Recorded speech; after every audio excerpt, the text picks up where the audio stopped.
বাইতুল Mokarram GPU link road. ঠিক এখানে আমরা দেখছি যে উদ্ধার অভিযানের কথা শুনেই কিন্তু দোকানদাররা অর্থাৎ হকাররা তাদের যে দোকানপাট রয়েছে সেই দোকানপাট গুটিয়ে কিন্তু তারা সটকে পড়ছেন, এমন দৃশ্যই কিন্তু ইতিমধ্যে দেখা যাচ্ছে। ঠিক 11টার দিকে সেই অভিযান পরিচালনার কথা ছিল, এখন পর্যন্ত ম্যাজিস্ট্রেট না আসার কারণে কিন্তু একটু সময় অর্থাৎ কাল ক্ষেপণ হয়েছে।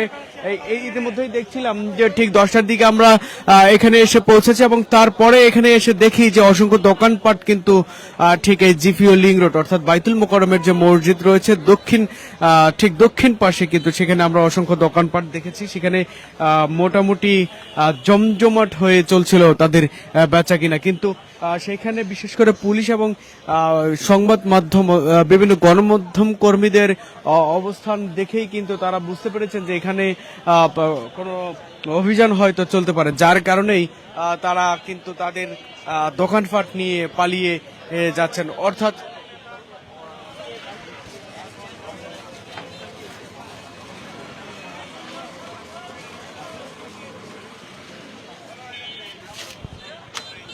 আর সেই দৃশ্য কিন্তু ইতিমধ্যে দেখা যাচ্ছে। ইতিপূর্বেই দেখছিলাম যে অসংখ্য দোকানপাট কিন্তু এখানে বসেছিলেন এবং সেখানে তাদের যে সরঞ্জামাদি সেগুলো কিন্তু বেচা কিনা করছিলেন, কিন্তু ইতিমধ্যেই পুলিশের উপস্থিতি দেখে কিন্তু তারা তাদের দোকানপাট নিয়ে সটকে পড়ছেন। প্রথমত আমরা দেখছিলাম যে এখানে তাদের দোকানের যে মালামাল ছিল সেই মালামালগুলো কিন্তু তারা সরিয়ে নিচ্ছিলেন এবং পরবর্তী সময়ে আবার দেখছি যে তাদের যে ঠিক যেই জায়গাগুলোতে বসে তারা তাদের মালামাল বিক্রি করতেন ঠিক সেই জিনিসগুলোও কিন্তু ইতিমধ্যে তারা টেনে সরিয়ে ফেলছেন। দেখছেন যে ঠিক একটি ঘেরার অপোজিটে অর্থাৎ ঘেরার ভেতরে কিন্তু তাদের সেই সরঞ্জাম নিয়ে যাচ্ছে, এরকম দৃশ্য কিন্তু ইতিমধ্যে দেখছি। বিশেষ করে মাথায় করে কাঁধে করে কিন্তু তাদের যে জিনিসপত্র রয়েছে সেই জিনিসপত্র কিন্তু পার করছেন। ইতিমধ্যে আমরা দেখছিলাম যে এবং এখানকার অসংখ্য মানুষের সাথে আমরা কথা বলেছি, তারা বলেছেন যে সরকারের যে এই উদ্ধার অভিযান রয়েছে অর্থাৎ ফুটপাত উদ্ধার অভিযান রয়েছে সেই উদ্ধার অভিযানকে তারা সাধুবাদ জানাচ্ছেন এবং আবার দেখা যাচ্ছে যে আমরা আবার অসংখ্য মানুষ কিন্তু বলছেন যে বিশেষ করে এই হকাররা তাদের ব্যবসা করে পরিবার চালাতো এবং এখানেই ছিল তাদের রুটি রুজি, কিন্তু এখানে কোনো ধরনের পদক্ষেপ না নিয়ে অর্থাৎ তাদের যে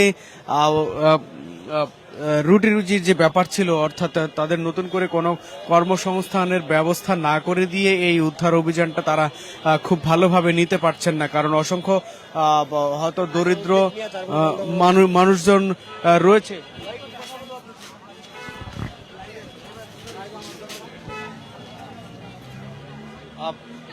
বলছিলেন পরবর্তীতে আমরা দেখছিলাম যে তারা কিন্তু বলছিলেন যে কর্মসংস্থানের ব্যবস্থা না করে এই উদ্যোগ নেওয়াটা সরকারের পক্ষ থেকে খুব খারাপ ভাবেই দেখছেন। আবার অসংখ্য মানুষ রয়েছে বিশেষ করে যারা পথচারী, তারা কিন্তু বলছেন যে না এই উদ্ধার অভিযানটাকে তারা সাধুবাদ জানাচ্ছেন এবং ভালোভাবেই দেখছেন। বিশেষ করে পথচারী যারা রয়েছেন যে দোকানপাটের কারণে তাদের চলাফেরা করতে সমস্যা হতো, যার কারণে তারা এই বিষয়টিকে অর্থাৎ সরকারের উদ্যোগটাকে সাধুবাদ জানিয়েছেন। বিশেষ করে যারা ব্যবসায়িক মানুষজন রয়েছে তারা কিন্তু বলছেন যে এই উদ্যোগটা আসলে অনেকাংশেই ভুল একটি উদ্যোগ হয়েছে, কারণ এখানে অসংখ্য মানুষের রুজির ব্যাপার রয়েছে, তারা আসলে এখন কোথায় গিয়ে দাঁড়াবে, তাদের জন্য একটি ব্যবস্থা অত্যন্ত করে তারা এই ধরনের অভিযান যদি চালাতো তাহলে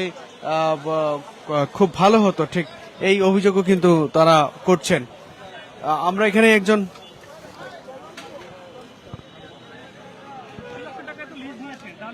একজনের সাথে একটু কথা বলবো। লিজ দিয়েছে তো মনে করেন যারা হকার আছে তারা নিছে। আমারও কাপড়ের দোকান এখানে আমারও সাইডে ওখান থেকে কি আপনাকে সরিয়ে দিয়েছে নাকি? না, আমার সরেন, আমার দোকান আছে। এই যেখান থেকে উঠে যাচ্ছে এখানে আপনার দোকান আছে? না, আমার এখানে দোকান।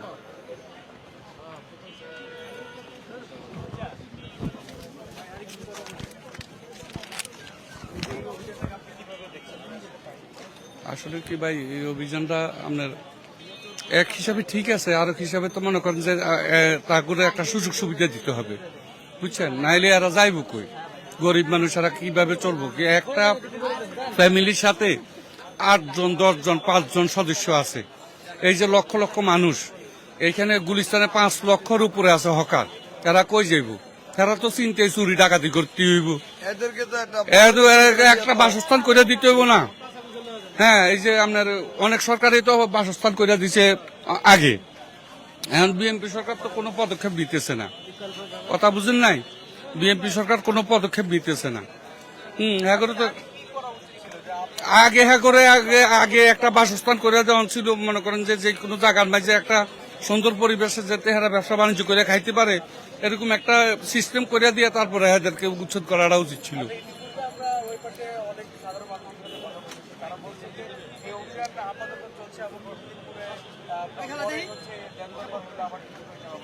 এরকমই রেডি থাকে না গুলিস্তান থেকে। আপনার যত রকমই করুক গুলিস্তান থেকে হকার উচ্ছেদ করতে পারবে না জীবনও, যত সরকারে হোক। সবাই এটা একই কথা কইব। এটা এই এখনকার ধমকি দেয় আর কি, 10 দিন পরে দেখবে যে আবার বইরা গেছে গা। কিচ্ছু না, এমনি বসে যাইব, হ্যাঁ নিজে থাইমা যাইব। আমিও ব্যবসায়ী, আমরা আজকে 40 বছর এখানে দেখতেছি না বহুত দেখতেছি।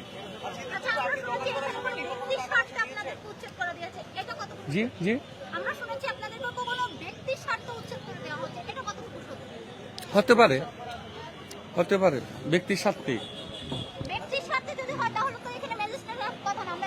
ম্যাজিস্ট্রেট ফোন করে আনে হেরা, ম্যাজিস্ট্রেটও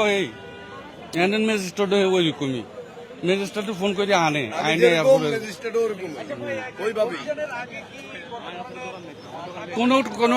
কোনো নোটিশ দেয় নাই যে আমগুরু চাঁদা না চাঁদা নেই চাঁদা নেই।